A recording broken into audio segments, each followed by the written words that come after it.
Howdy folks, welcome back to the shed on this Monday the 25th of August.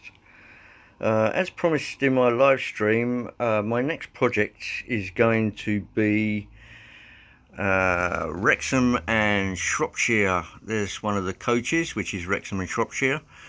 I now have a Hornby Railroad Grand Central coach, which is a buffet, and that is going to be turned into that livery, which is all over silver, grey surrounding the windows and grey doors at either end, with appropriate decals and transfers to make the whole thing look superb, and lots of silver paint. Anyway, this is a Hornby coach which they produced at the time. Wrexham and Shropshire, by the way, no longer exists as a train operator.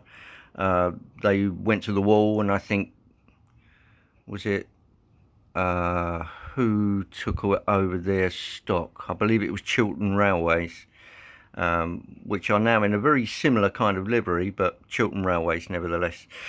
Anyway, at the time Hornby produced these. They also did a set in blue and grey with just the logo slapped on it from previous coaching stock. Anyway, this one is a Hornby model. The number is R4470A. They also did a 4470 as well, which gave you two chances, two choices of coach. Mk3 standard coach, so you had two offerings from Hornby. They also did a class 67 in this livery, which I have. The difficulty comes when you look at the provenance of these coaches. This one here is, well, it comes from Airfix way back in the 70s and 80s. How can you tell this? A quick look at the couplers. That is an Airfix mainline dipole coupling. So that's where Hornby used these in the parts bin.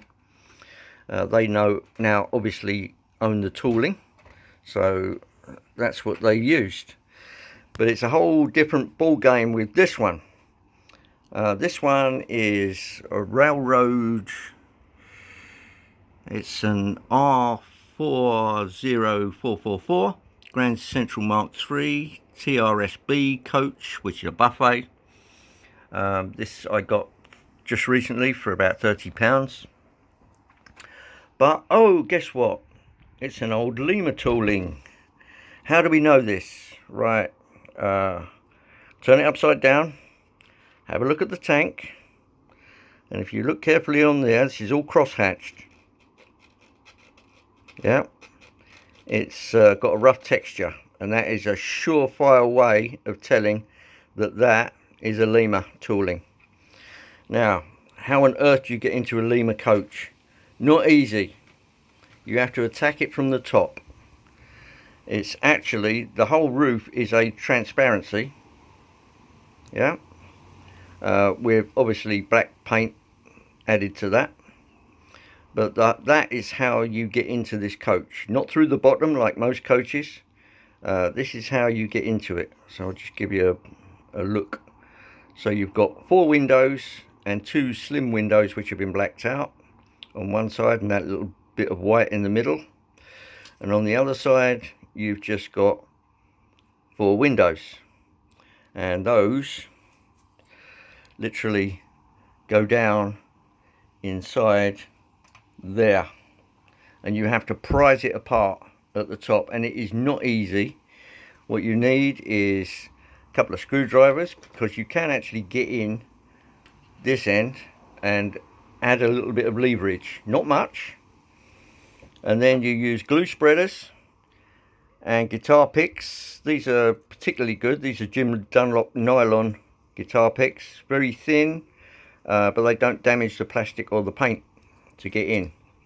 And it is an absolute basket to get in there. Once you're in there, they've cheated a little bit. There's still some transparencies here. 1, 2, 3, 4, and a bit there. and the end vestibules, the transparencies are a piece there, in each corner. And what else is there? Oh, and a tiny transparency here for this bit there, and they are not connected to this main top bit. So yeah, you can see there's a whole raft of it missing there, but it's a real pain to get into. You have to attack both sides at once, and eventually you've got the body wide enough for those windows to actually come out through the top, and that is the way you get into it. Anyway, so I'll be stripping this down a bit further and getting on with that. If you have a look at the detail inside, yes, there's seating arrangements, but I don't think there's no imitation of a buffet inside at all. You've got seating here, which is where the buffet part actually should be. So that's another cheat. But never mind, these things, it won't be seen from the outside, so I'm not worried too much. If you are going to put lighting in one of these limbys, now is the time to do it when you do the repaint. You don't want to get into it twice, I can tell you. Anyway, that's my update. I'll catch you again soon, folks. Adios.